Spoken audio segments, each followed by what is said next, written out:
dear students, welcome to our English class. Today we are going to learn a new grammar topic. Remember that the last class we learned zero conditional and first conditional. Today we are going to see second conditional. Bueno, el segundo condicional se parece mucho al primero y al condicional cero. ¿Por qué? Porque también son dos oraciones completas separadas por una coma. En el condicional cero teníamos que era un suceso que es obvio. Si tú haces esto, tal cosa pasa, ¿sí? En el primer condicional tenemos algo a futuro, que realmente va a pasar.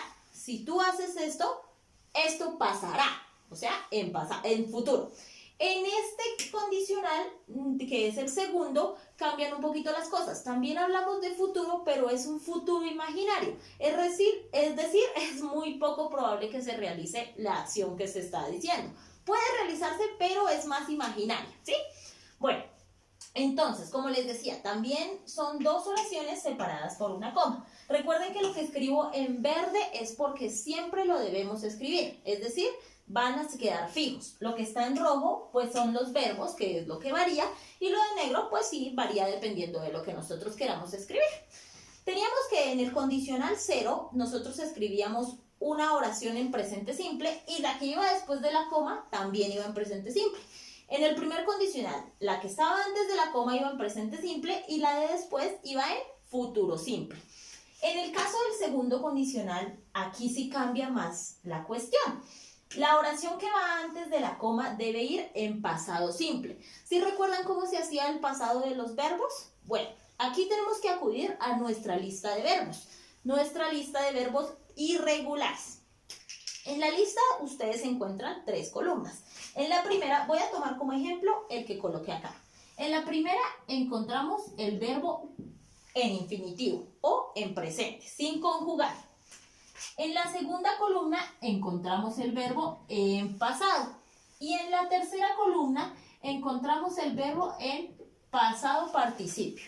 En este caso, con el verbo comer, es eat, ate, eaten.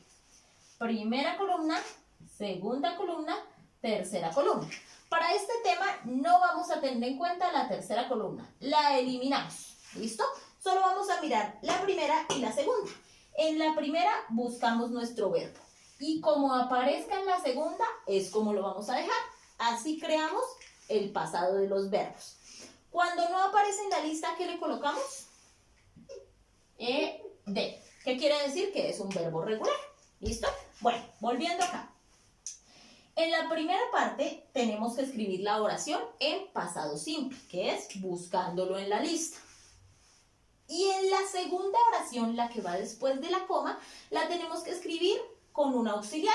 El auxiliar que vamos a usar es would. Y después del auxiliar inmediatamente va el verbo en infinitivo, o sea, normal. No le hacemos nada. No le colocamos ni ing, ni s, ni es, ni es, ni ed, ni nada. No le vamos a colocar nada porque aparece el auxiliar would. Y el auxiliar se encarga de crearle el futuro imaginario al verbo que nosotros coloquemos. Entonces, ¿en qué se parece este condicional a los otros dos? En que son dos oraciones separadas por una coma, pero estas son de diferentes tiempos. La primera oración es en pasado simple y la que va después de la coma lleva el auxiliar would y el verbo en infinitivo, o sea, normal. ¿Cuáles son las partes de la oración entonces? El ejemplo que yo coloqué en este caso de las dos oraciones son: if you ate less fast food, si tú comes menos comida chatarra. Y la siguiente oración, you would have a healthier body, tú tendrás un cuerpo saludable, ¿sí? Entonces, las partes ahora sí. Empezamos siempre con if. Recuerden que el tema condicional siempre llevará el if y irá de primeras, siempre. Empezamos con if. Continuamos con un sujeto, después con un verbo en pasado, porque la primera oración debe ir en pasado simple, y un complemento. Añadimos una coma para empezar la siguiente oración. Colocamos un sujeto que puede ser el mismo de la primera oración o puede ser uno diferente, pero recuerden que esta oración y esta oración tienen que estar relacionadas, o sea, para tener sentido, tienen que estar relacionadas, ¿sí? Después del sujeto colocamos el auxiliar would y después el verbo que nosotros queramos. ¿Listo? En infinitivo, sin hacerle nada. Y un complemento al final. Ese sería el tema, chiquitos.